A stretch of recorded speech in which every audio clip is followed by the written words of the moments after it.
welcome to today's EstimateRocket Success Webinar. Good afternoon, I'm Tom Drost, co-founder of EstimateRocket, the powerful software tool that you can access from anywhere to estimate, follow up automatically, manage clients, projects, and schedules. Your whole team's connected to one platform that keeps customers happy and gets you home for dinner. During the webinar today, if you have any questions, there's a questions box. Please feel free to leave your questions there. We'll have a question and answer session at the end. And if any of them are, we may answer some during the course of the presentation, but most of them will probably be at the end. So for today's Success Webinar, I'd like to introduce our guest presenters, Andrew Amrain and Colin Nolan from the Nolan Group. They're both business coaches with the Nolan Consulting Group, which was formed in 2003. Nolan Consulting Group works with over 130 contractors nationally, with revenues ranging from $300,000 to $30 million a year. Both Colin and Andrew have extensive sales experience training reps in their Summit Group program and on an individual and peer group basis. Today's topics is about the sales process. It's titled, Let's Discuss the Importance of Setting Expectations and Clarifying Next Steps. And with that, I am going to turn it over to Andrew and Colin. And again, thanks for being here and looking forward to your presentation. Awesome. Thanks, Tom. Thanks for having us. Happy to be here. Pleasure. Yeah, so that's right. So Andrew and I, we both have been teaching sales for quite some time now. Obviously, we, as people who sell ourselves, for Nolan Consulting Group, so we're still doing it. So we've been doing it for quite some time now, and the process that we teach is very similar. I'm not sure if you guys have heard of this, the Sandler sales system. That's what we kind of model ours after. So it's a focus on a consultative approach where you're not looking to sell, you're looking to help the customer buy. Customers don't like to be sold, right? It's the classic used car salesman stereotype. So that's not what we're doing here. We're about helping them buy, getting them the right information that they need in order to make the best decision for them. The difference can be subtle. Correct. Trying to sell someone versus trying to help someone buy. Right.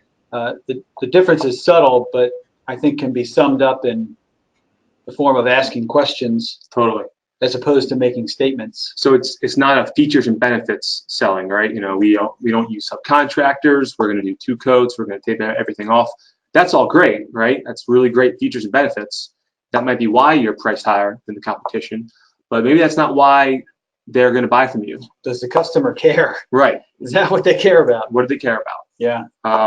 So that's kind of the overall summary of the consultative approach to the Sandler sales process. So there's several different steps of the process.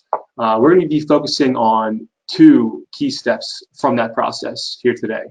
So those steps are setting the table and getting next step agreements or making closing appointments. So first off, before we jump into those 2 steps, why have a process? A lot of people get into sales because it fits their personality type. They're given a level of freedom that you're not given in other jobs, right? So why do I need a system to box me in? Every customer is different. Every process is Totally different. I want to bob and weave, right? Exactly. I don't want to plan out my call. Right. Everyone's a little different. I want to be able to adjust on the fly. I don't want to treat them the same way. Total head trash. So it's fair, but at the same time, if you're not following some kind of system or following some sort of sales process that you're actively working on, then you actually are subconsciously, because you're following what we call the customer's sales process. So what is the customer's sales process? So it's step 1 is to lie. Step 2 is to steal. Step 3 is to lie. And step 4 is to hide. Now, this is the first time you're hearing it, right? It'll be brand new to you. But I guarantee that you've been put through this, or you've put other sales reps through this in the past. So let's do a quick example here. So let's say I'm going into Best Buy here to buy a TV, right? Which I don't think anyone really does anymore. Everyone just goes online. Remember the Circuit City days? Right. Actually, I used to work for Circuit City. You did? I didn't know that.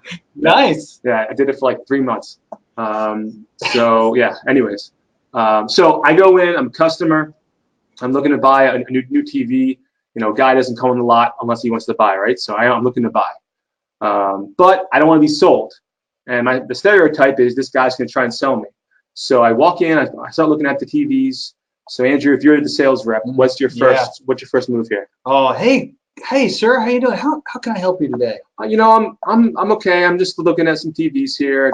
I'm not just shopping. You know. Big fat lie. That's lie number one, right? Then I spent some time looking at the TVs, and I start to get some thoughts, and I have some questions, right? What's the difference between these two TVs here? So I'm going to call you over, and I'm going to ask you some questions, right? And you're going to... I'm just going to spill my guts. All kinds of free consulting. The features and benefits, right, of both TVs. So that's called steal. I'm stealing information from you. Then after you tell me all the features and benefits, what are you going to do, Andrew? I'm going to, let's see, where are we at? Lie, steal, lie, hide. I'm going to beg and beg. You're going to ask, hey, okay. are we ready to go? Do you want to pick this TV? I've explained to you why it's better. Would you like to buy a TV right here? And that's the third step. I'm going to lie again. I'm going to say no. I need to talk to so-and-so. I need to think it over.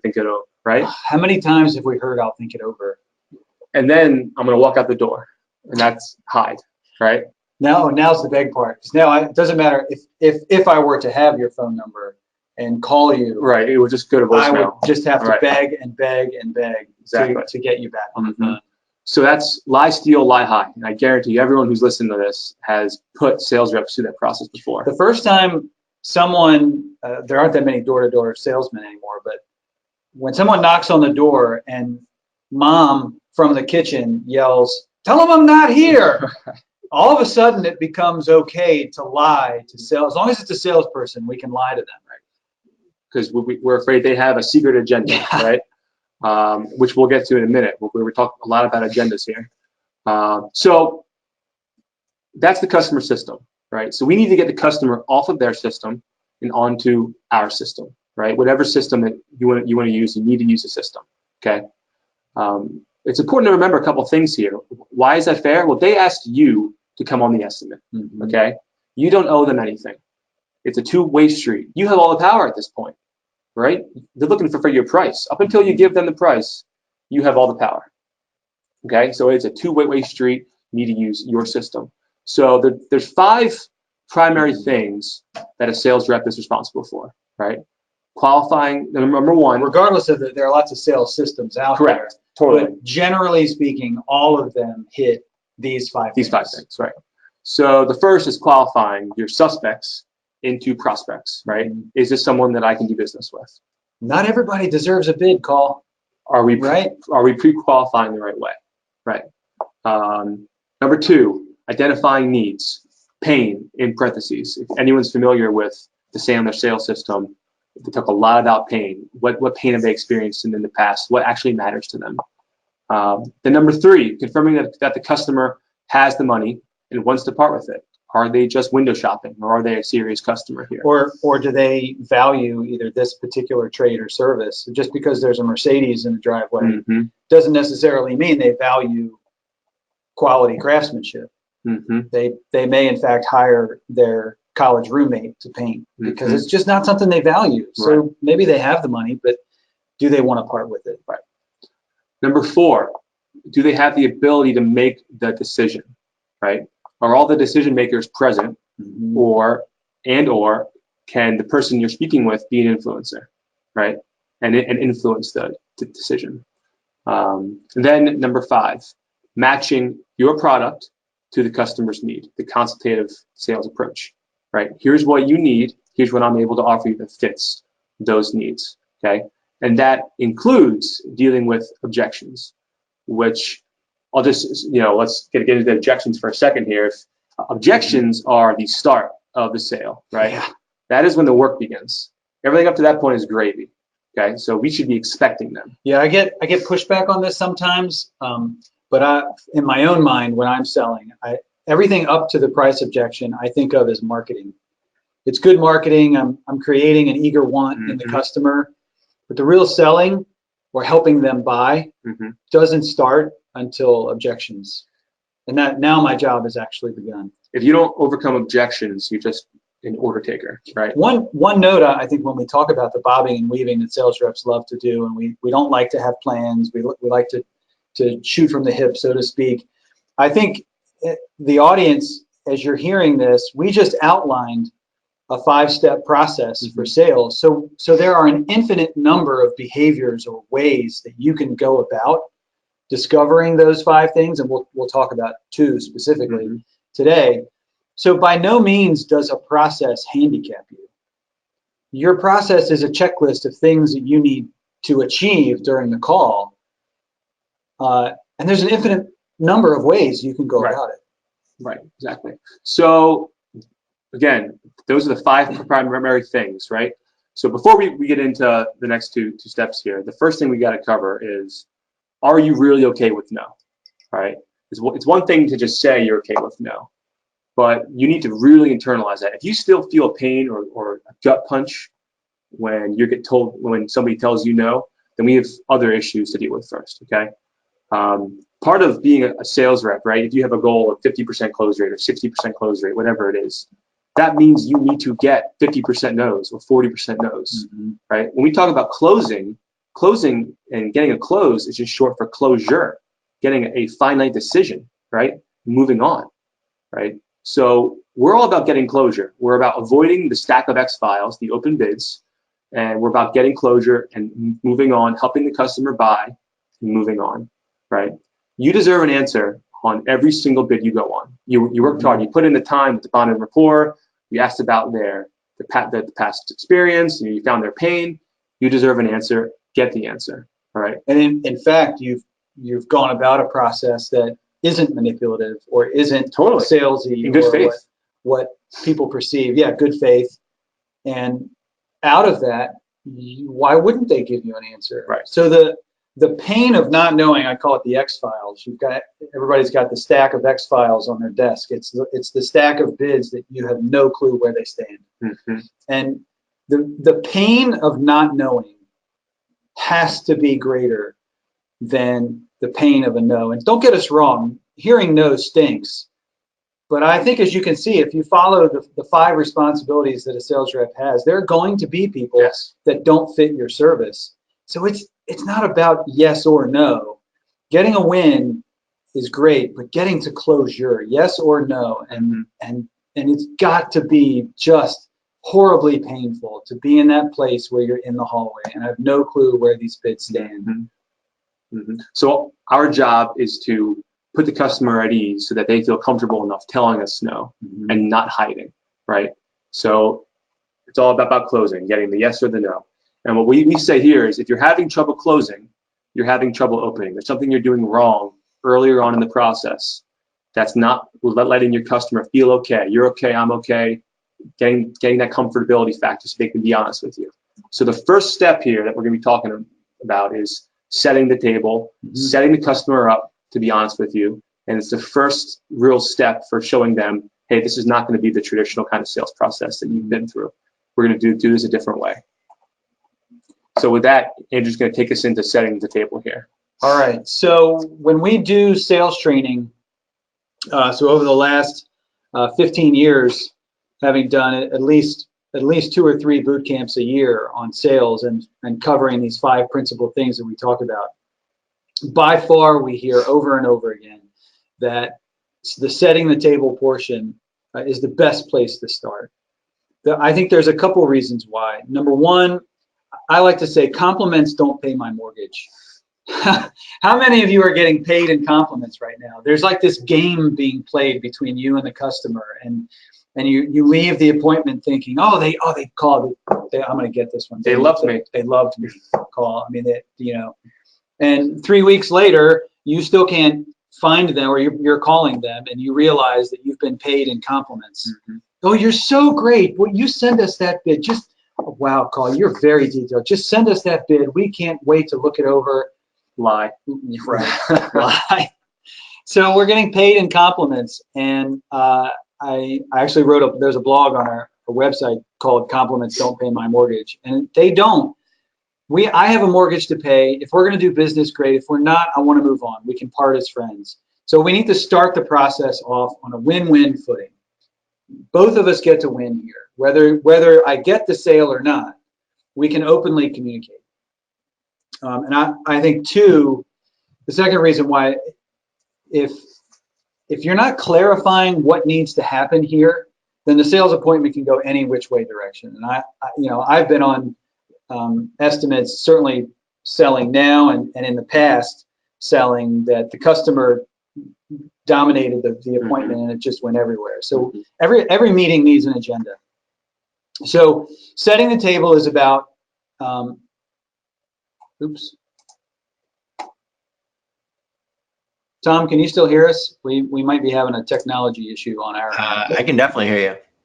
Okay. It's probably just the webcam there. Could be just the webcam. Okay. Yeah, it could be the webcam froze. Yep. I don't see you moving, but All right. So that'll kick back in. We're not that pretty. yeah. So the key here is get the in the ways out of the way.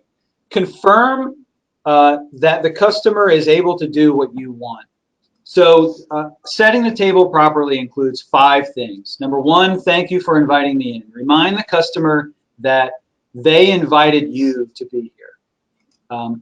2, do we have the actual amount of time to go about this? I don't know about the audience, but I've definitely been in a situation where this was the person's lunch break and they had all of 10 minutes to spend with me, and that just doesn't work. I'll be happy to put an estimate together, but we need to get together in person to walk through it. 10 minutes, that doesn't work. That's not my process. I can't deliver the experience that we want to deliver. Unless you're selling on price, you need to find that pain and build the emotional connection. You can't do that in 10 minutes. Right. Number 3 is questions. Part of helping people buy is asking better questions. And sometimes people are maybe a little bit put off by that, or at least surprised by the number of questions that you might have. So prepare them for that. I'm going to have some questions. I really want to understand what's important to you. I'm hoping you have questions for me and about how we do things. Number 4, I am okay with no. Listen, I just want to make sure at some point during this process, you may realize that maybe we're not the right fit for this project. In fact, I may find out that we're not right for this project. Maybe there's something included that we don't do. I want to let you know that I'm okay with no. If at any point you feel like it's not a fit, I hope you'll let me know. I promise I won't take it personally, and we can part as friends. And I promise if I see you at the grocery store, I'll still say it. And then 5th, and this is what Colin's going to get into, is the next step agreement. At the end of today's appointment, we want to set up either a go-ahead, either yes, it's a fit, no, it's not a fit, or a next step for us to follow up. What I can tell you is, so to go back to what I said earlier, is when you confirm those 5 things at the start, everything goes much better. Yeah, and I want to point out, right, the first thing you do where you thank them for inviting you into their home, that's not just a courteous thank you for just to be kind. It's a subconscious tick. Who do you invite into your home? You invite into your home friends or family. So you're subconsciously putting yourself in that class. And you're also reminding them very gently that they asked you to be here again, right? You're not here because you called them, they called you. So get the in the ways out of the way. Brian Nolan, our managing partner, likes to say that. Get the in the ways out of the way quickly. And so I go back, we can't even get started until we are okay with no, understanding that not everybody's going to be our customer. And this has to be a win-win situation. Because in fact, this is not a manipulative process. If you don't want what we're selling, fine, I want to move on. Compliments don't pay my mortgage. I do have a mortgage to pay. So do you want this deal? Do you think it makes sense? If not, okay, great. We'll say hi at the grocery store. So Carl, I'll turn it back to you, and you're going to talk about now the end of the appointment and the next step agreement. Right, so if the setting the table has been done correctly, you've already prepped them in the beginning of the appointment that we were going to be getting to a point in the call where a decision had to be made. Yes, a no, or a next step agreement. So at this point, it should be, for the most part, a formality, right? Because it's already been agreed upon. Well, so what is an NSA, a next step agreement? So in short, it's a closing appointment. It's an appointment that you make with the customer. That's a specific date or time to get closure on the sale, right? So it needs to be a set date or time, and it has to be either over the phone or in person regarding the estimate. So it's a chance to review the scope of work, the price, discuss any changes that have been made. You know, sometimes if you're the first guy out there, two weeks go by, sometimes the scope of work has changed, right? What's changed? You know, it's time to discuss discounts, even compare to other estimates that they may have gotten from other people. See if it's apples to apples. I think most of the people that are probably listening in here, the reason they're here is because they want to be a better contractor and provide a better experience. So I think the people on this call are likely the first ones out to estimate a project. Right. And that can be an advantage. It can also be a disadvantage that as the customer goes through this, things may change. So tee that up with them. Be open about that. Don't play that game and just say things may change. Right. Right. And you know, if you've really won them over into that consultative role that you've been trying to get to, then this is your opportunity to help them with their decision-making process. Compare your estimate to the competition's. Tell them why yours is likely going to be higher. Right. Again, your goal here is to make sure they have all the information they need to make the right decision for them. Right. So certainly we're going to try to influence them to choose us. Make no mistake, there's still an influencing process, but clarity is the key. Absolutely. So again, the whole goal here is to get the closure. So there's two key things about a next step agreement that you need to make sure you're doing. One is to make it about the customer, right? It cannot be you know, Mrs. Jones, you know, I'd like to talk to you before you make your final decision. You know, if the other guy comes in and he's cheaper, I can work with you on price, right? That's about you, right? That's number one, that's degrading your product, right? And it's all about you. It's not about the customer. So you need to make sure you've captured everything about their pain, everything about their job that's important to them, right? This is your opportunity to do that. Make it all about them. Address any change in scope and incorporate their pain. Then, number two, it needs to be specific. And I can't tell you how many times I talk with clients and sales reps, and I go, do you set next step agreements? Because that's usually the low-hanging fruit for if you're not closing, what's going on here? Are you setting NSAs? They go, yeah, I set NSAs. I go, all right, so what does that sound like? Oh, no. I'm like, oh, well, you know, I usually always will say, can I give you a call sometime next week, right? And terrible. Then they never answer because it's not specific, okay? I mean, hey, Mrs. Jones, if I get the proposal to you tomorrow by 10 a.m., you know, or sometime in the morning, is it okay if I give you a follow-up call? That is the easy way out.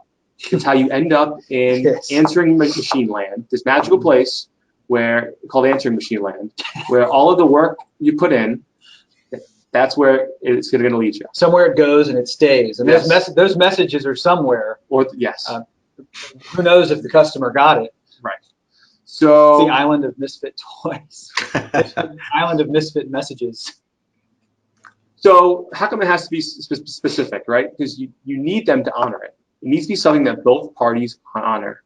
The important things in life are always specific. Your doctor doesn't say show up sometime in the morning, right? You have an appointment that you need to make, and there are consequences if you're not there on time, right? The sale is important. Treat it as such, right? So the other pushback we get is I don't have time to set my next step agreements. It's the middle of the summertime. I'm going on 20 to 40 estimates a week. I don't have time, right? Thus the title of our talk here, exactly. Slow down to close more. So people are prioritizing going on bids that land them in answering machine land over time that they could spend getting closure, right?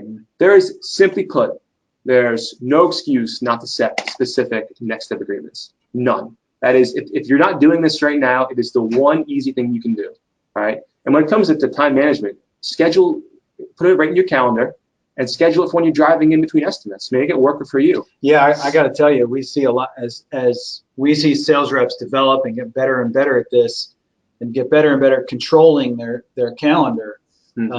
I've even had some sales reps, they know the process so well that They'll go in, they'll do an estimate, they'll follow the process, and then there's always that time where let me go back to my car, let me put the estimate together. Right. They'll do a follow-up call while they're putting the other estimate together, and then go in and deliver it. So there's so many opportunities to schedule follow-up calls. Mm-hmm. Absolutely. So a great trick or just tool, take out your phone when you're with your customer and say, I'm going to put you down for tomorrow at 2 p.m. Literally put it in your calendar in front of them, right? So why do these next step agreements have to be on the phone or in person? Because if you're selling on price or features and benefits, you really can get confirmation over email. I mean, that's perfectly fine. But I'm assuming that most people on here are not the cheapest option, right? So that means that you guys are not selling on price. You're selling on emotion. You're selling on pain, the bond and rapport. Every day that goes by between when you've built that bond and rapport relationship to they make their decision, the emotional impact you've made on them lessens, right, as time goes by. So to the end where they're looking at 3 different bids 3 weeks later and you're just a price on a piece of paper. You need to speak with them on the phone. You need to meet with them in person. If it's a very important sale, I would encourage you to meet with them in person, right? Get a last look. But you need to do that. You need to bring back up the emotional compelling reasons for why they favored you in the first place. Why should they go with you? What was the pain that you found? How is it being wrapped into your estimate, right? You need to reignite the emotional ties. So think of it like a roller coaster. Your sales appointment started off very intellectual. You set the table with them, and that opened up the conversation to being emotional. So that roller coaster got to the top of the hill, and then you left, and the roller coaster came back down to being intellectual, more maybe about price or features, and you've got to catch that roller coaster and get it back up on the emotional plane to make this decision. The other thing, I might be jumping a little bit ahead on this call, but let me just ask you a quick time management question. What's a better use of your time? Make follow-up call after follow-up call after follow-up call that lands in answering machine land, or actually take a chance at scheduling an appointment with a customer that even if half the time they honor it, you have now actually talked to the customer. Isn't that a better use of time? And so, I mean, furthermore, to that point, if you're only going to do one call, do a drive-by estimate and set the appointment for the close. I mean, right? If you're really set on I'm only going to meet with this customer once, then meet with them for the close. Right. Do a drive-by. Right. But team, for everybody in the audience, honestly, take even if it does feel like a risk, ask the customer for a specific time to follow up. And you can use all the information that you've discovered with them to do that. But, Mrs. Jones, this sale is really important to me. Could we put that time in? Could we schedule that time in the calendar? Absolutely. Yeah, one of my first jobs out of college, I was working for a startup company, so doing a lot of kind of, on the street cold call selling.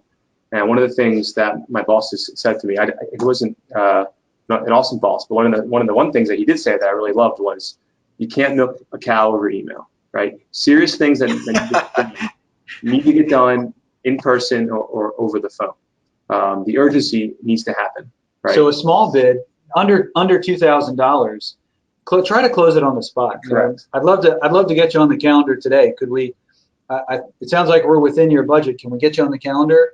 But if it's over $5,000, I mean, we find that $5,000 to $12,000 range is where your customer is getting a price half your price, and their price is wrong, not yours. Right. So meet with them. That's it. That's a key thing here. When you're overcoming objections, you need to have the confidence in yourself that you are the right price. They just need to understand that, right? Totally. So that's the end. That's the kind of the gist there of the next step agreement. So getting a specific date and time and making it about the customer and speaking with them on the phone or in person. So we didn't hit a whole lot in the middle. Right. And that we asked ourselves what we wanted to talk about, and Tom gave us the opportunity to jump in, and certainly you can tell we love talking about sales. And as we discussed what to talk about, really it always comes back to these two things: bumpering your sales appointments, beginning it correctly, and finishing the appointment correctly are by far the most important things you can do to getting your close rate north of 50. And make no mistake, this is about getting your close rate, what we love to call north of 50. So north of 50%. Most of you are probably successful, and maybe there's some things you can improve in the middle. Maybe you could find pain better or talk about decision making. But by and large, when we see people really try to get better at the sales process, these two things skyrocket performance. Starting better and finishing better, setting next step agreements. And it's not rocket science either. It's not putting in the time, right? Are you putting in the time? Are you doing the work to set every NSA? I'm not playing games. Right. This job is going to pay my mortgage. I'm okay with no. We can still be friends. And I'm not here to manipulate. I'm here to ask questions and help you figure out what you want. And I'm going to try to influence it, that you choose us. But I'm okay with no. So Tom, do we happen to have any questions come in? I don't see any questions yet. But if you'd seen my webcam throughout the process here, you'd see that I pretty much keep going like this throughout the whole presentation. You know, these things obviously not only apply to your clients and customers, but they apply to me and my company. I mean, and the things you're talking about, you know, our world is a little bit different because we're web sales, but the same things apply. And it is interesting. The next step agreement just makes so much sense from a standpoint of setting that date and time. You know, hard to, because it gives you the answer, and if the answer is no, it's no, and you move on. And if it's otherwise, if you get the appointment, you know you're already on your way to the close because they've set an appointment with you. Hey Tom, this has been great meeting with you. You know, I'm really looking forward to the opportunity to doing this project. Listen, your time is valuable to me, and my time is pretty valuable too. You mentioned you were going to get a couple other bids. That's going to take probably a week. So next Friday, could I get on your calendar maybe 3 o'clock, and we could talk about what's happened since? You know, in my experience, things are going to change. As you discover what you need in this process. Out of consideration for the work we've done here and our busy schedules, would Friday 3 o'clock work? Could we set that time? Right. I mean, how hard is that? That's not hard. Not hard, and then you know the answer is either if it's yes, that sounds like a great idea, then you know you've gotten through to them and you've made an impact. And if the answer is no, then you know, might not need to follow up with that. Yeah, I mean, we didn't mention that point, but it is a phenomenal one. If they don't want a next step agreement, it's a bit of a litmus test, right? If they something's been missed, or they're just not comfortable telling you no. So now we're getting into sales 2.0 and things. But you gotta call their bluff. You know, and this is, you know, Tom, I get the sense maybe when I hear I'll think it over, you know, in my world, a lot of times that means you're thinking this might not be a fit. I don't suppose that's the case here. Sure. Gentle, but an honest question. Andrew, it sounds like you're being authentic. That's not what a sales rep's supposed to be. What happened to the lying? We're supposed to play games, and we're supposed to be pushy. No, dude, man, this work is going to pay my mortgage. So if you're not interested, I'm okay with that. I'll say hi to you at the grocery store, but I'm moving on. Yeah. A question did come in from Caesar. Will you run a quick scenario of how you'll start and finish an appointment as an example role play? And I think you partly just did that. I don't know if you guys saw that question before I did, but I think that's sort of what. Did that answer your question, Caesar? The start part. Why don't we role play the start part real quick? Sure. So you want to be the customer, and I'll do the next step agreement. So. And a lot of times customers, they want to get right to it, right? So Colin, you know, he's like, oh yeah, let me show you. Let me take you out back. Yeah, the work's right back here. Yeah. Yeah. Hey, so Colin, hey, thanks so much for inviting us over. I do want to say that, you know, I appreciate the opportunity that you're giving us here to bid the project. You didn't even think about it. Yeah, sure. Could I ask you a quick question? So I've actually blocked off. These appointments usually take, excuse me, about 50 minutes. Okay. Does that match your expectation for this? I guess, yeah. I mean, I was thinking it'd be a little shorter, but I guess that'll work. Sure. So I want to walk around with you. I'm going to take some time to put the estimate together, and then I want to get back with you and share what I came up with and the price. And so that usually takes about 15 minutes. That makes sense. Okay? Yeah. One thing I do want to say is my customers tell me that they kind of laugh. They tell me I ask a lot of questions. I'm kind of like Columbo. Oh, really? Remember that movie Columbo? Sure. So they say I sound a lot like Columbo, and so I don't want you to be taken off guard by that. I really want to understand not just the scope of work that you want done, but I want to understand what kind of experience you're looking for. Okay. I'm hoping you have questions for me. I'm totally prepared to answer any question you have, so I hope you'll be open about that. One thing I do want to say, at some point, I understand that we may not be for everybody for whatever reason, and at some point you may be thinking, this might not be a fit. Mm-hmm. And I want to make sure I am totally okay with no. If at any point you feel like maybe this isn't going to be a fit, I promise I won't take it personally. I'll still say hi at the grocery store if we see each other. But if you're feeling like it's not a fit, I hope you'll feel comfortable telling me no, and we can part as friends. Okay. Yeah. Great. And so what I'd like to do is walk around, as I mentioned. I'll walk around with you, really understand your needs, and then I'll probably want to walk around again and take some more detailed notes, get back together with you, discuss the price I've come up with, and at that point we can agree on a next step. Sure. Would that be okay? Yeah, that sounds great. I do have a couple questions certainly that I'd like to cover with you. I do want my wife to obviously be here to review the estimates. So okay, great. We can make that happen. Yeah. All right. So I appreciate you letting me just tee that up there. So show me where we're going here. All right. Right on back. So I don't know, Tom. That took 3 minutes, I think. Yeah. I think Tops. Yeah. Yep. Best 3 minutes of an appointment. And Caesar said that did a great job explaining it. And another question came in just, I think, kind of, again, on the follow-up. So should I have to ask anything ask for the following up after they get the estimate? And I think it sounds like that's kind of a timing question of do I ask after I give it, or do I set the expectation ahead? Or so do you ask for the next step before you give them the estimate? I think that's what they're asking. Is that what the question is? Yeah. Does that sound like the Linda Berdow? A good rule of thumb is to not send them the estimate prior to setting the next step agreement, right? Because once you give them the price, there's a power shift. Right. That's what they're looking for out of you. So a lot of times what I'll coach my guys to do is to send them the estimate right before the NSA or a little bit, maybe the morning of, so they've had some time to review it, or you can even review it with them on the phone.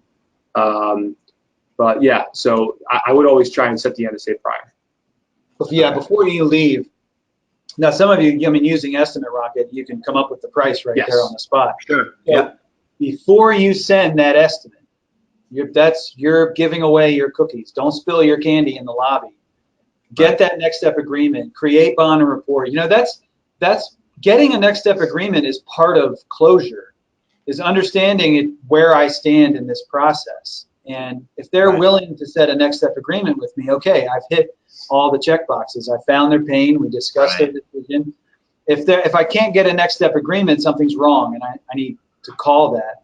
But I get that next step agreement, and like Carl said, some people do it right before. Other companies they have a 48-hour promise that will get you your estimate within 48 hours. Yeah.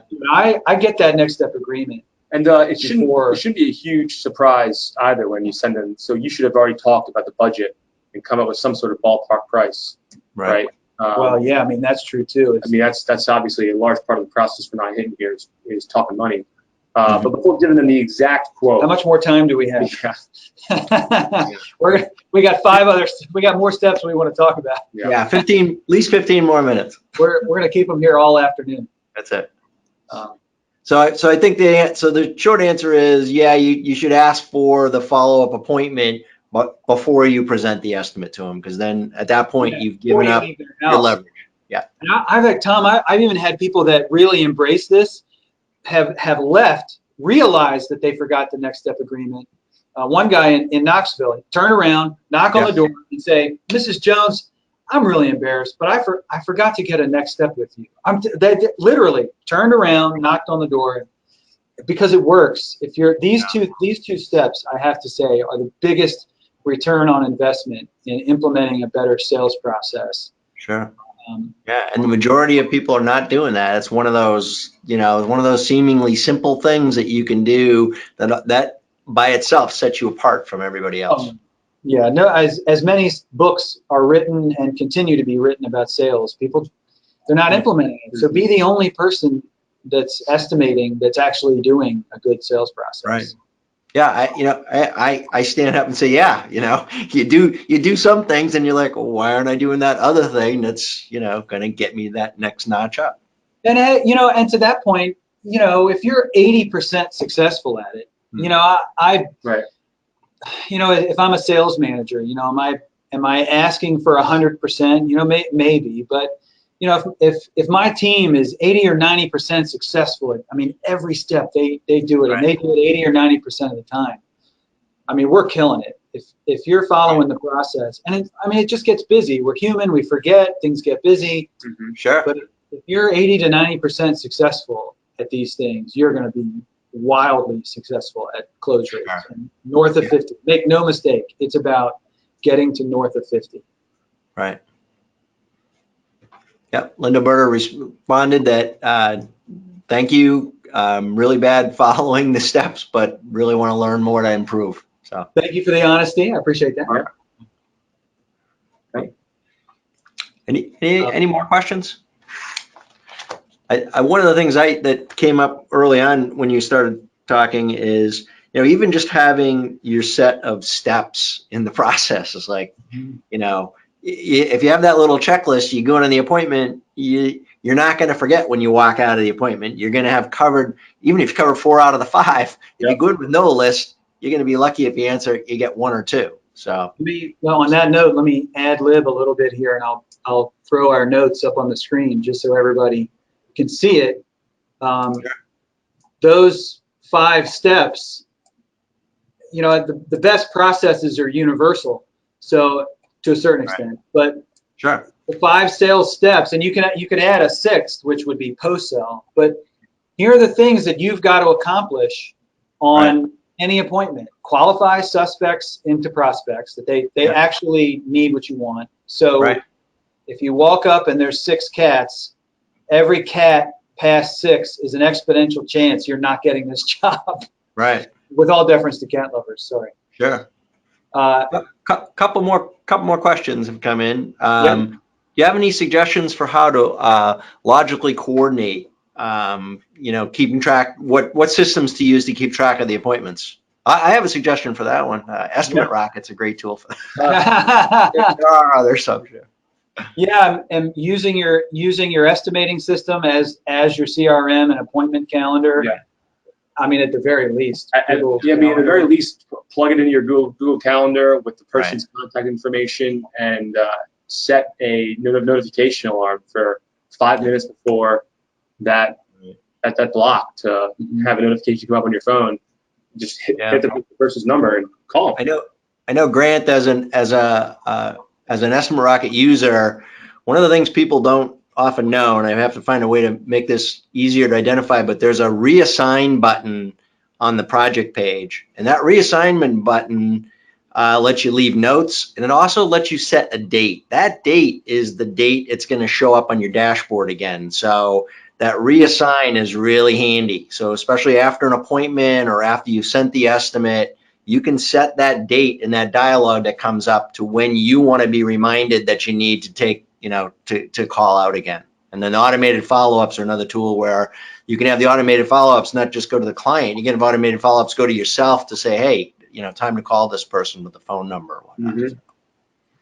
For sure. That's an awesome feature. So I guess if any more questions? One more. So my boss always negotiates price if they're not happy. Should I tell him to stop? Say that again? Good question, Sherry. my boss always negotiates price if the customer's not happy. I'm assuming not happy with the price that he's estimated. Should I tell him to stop doing that? That definitely depends on where your price was to begin with. Yeah. Right. And are you resorting to lowering your price because you're not willing to overcome the objection, right? You're not doing the Or work there. is there something you're not doing in the process? Right. Are you letting the sale become about? If you're not finding pain, if you're not overcoming objections, then you're selling on price. Right. So if you're not doing the work and you're not doing the process, then that could be what's going on. If think of if you were sales managing yourself, or have you authentically followed the process? And then if you have, well, of course, there is a place for negotiation. For sure. Right. And I think the principle there is just don't give without getting. You should always know prior what your floor is. Right. Going into it, I can't go below this. Right. And if I go below something higher than that, I need to be getting something in return. So a yard sign, a customer review of some kind, right? Right. Well, sure, I'll cut the job 10%. Well, so were you overcharging me at the start? Right. So negotiating is about win-win. I mean, that's win-lose. The customer wins, I lose. I've just cheapened my product. So in that situation, if you have authentically followed the process, you've reviewed their pain, you're holding them accountable to what they want, you said you wanted a better experience, do you feel like you're going to get that with a company that's half our price? And then at some point it's, well, in the consideration for the work that we've done here, yard signs are very valuable to us. And so if I was to meet you halfway to the other contractor, or if I was to reduce the price $500 and put a yard sign in your yard all summer long, that'd be very valuable. I could afford to reduce my price. Right. So make it a give and take piece in the negotiation. I Sherry followed up. Sherry did follow up with it's about affording to drop my price. If in exchange for something I consider valuable, I can afford to drop my price. Sure.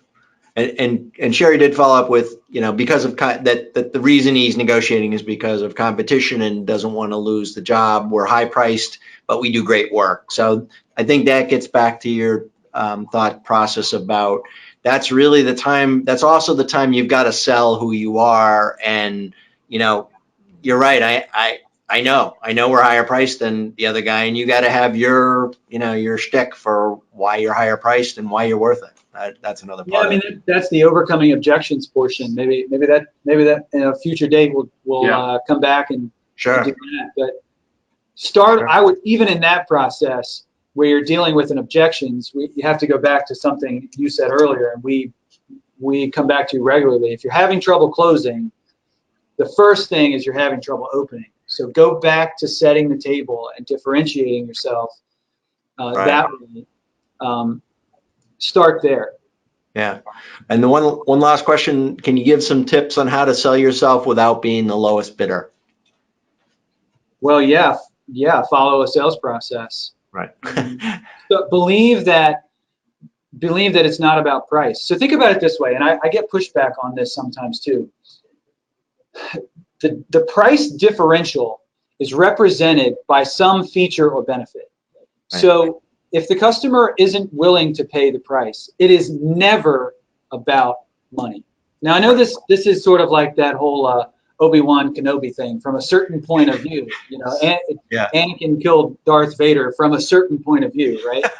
So from a certain point of view, it's never lost on price. There was some feature or benefit that they didn't want to pay for. Right. So what is that? They didn't want to pay for background checks. They didn't want to pay for training. They didn't want to pay. Mrs. Jones, I honestly, I could meet their price. Now I could have my apprentices come out and paint your house for that same price. Would that be okay? And it's like, whoa, I don't want your apprentices. Like, oh, well, okay. So let's talk about training and background checks and processes and procedures. And to say that price is the only thing that matters, right? Just take a look at the cars driving on the street. Yeah. Why are there BMWs? Yeah. And why are there people driving Londons, right? Because people will pay more to get more stuff. People will pay more. Your price is the right price. Right. Their price is wrong. So are you dealing with someone who wants to pay for a quality product? Are you dealing with someone who wants to buy a BMW? And why would they? Why would you pay more? You know, we tend to be the more expensive contractor, Mrs. Jones. You know, just an honest question. You know, is there any reason you would pay more for a better experience? What do you find to be important? Right. And that comes back to your part of the 5 steps of identifying their needs and then letting them know, you know, if you've identified their needs, which are, hey, I want the place to be immaculate every day when you leave, and I want, you know, it to be cleaned up when you're done, and I'd like the leftover paint labeled properly, and, you know, there's all those little things that have to become part of your process, whatever business you happen to be in. Every business has it. Every business has the right way to do it and the other way to do it. So you just have, part of your process has to be, you know, within those 5 steps, overcoming objections. Part of that is explaining how you do it differently, or at least how you do it. And the other guy probably isn't going to explain it that way. Yeah, it's not what you want them to think is important. It's what they think is important. Okay. It's not why you think you're better than other painters. Okay. Yeah. Why would they pay for a more expensive painting project? It's about them. Why would they do it? Mm-hmm. Right. Because it's their pain. You have to solve their pain, not let them. Right. Yeah. Got it. You may know you're better because you put more time on projects than the other guy, but maybe they care about something else, and that's why they're going to buy. Right. Figuring out why customers buy is a million times more important than how to sell. Sure. Yeah. Agreed. That looks like all the questions so far. We did record today's session, so we'll post out the link for that probably in a couple days, and so we can rewatch it. I know I'm probably going to rewatch it, take some notes. In closing, I'd really like to thank Andrew and Colin. That was a super presentation. Put it very concisely and clearly, and I think it's important to, you know, you can reach out and contact Andrew and Colin at the Nolan Group. There we go. Andrew, NolanCG.com. They are a great resource and a great group to work with. Highly recommend it. And I'd like to thank all of you that attended today for attending, and look forward to seeing you at the next Success webinar. Yeah, Tom, it's great working with you. Thanks, Tom. Thanks for having me. Thanks, everyone. All right. Thanks, everybody. Have a great afternoon. Bye. Bye-bye.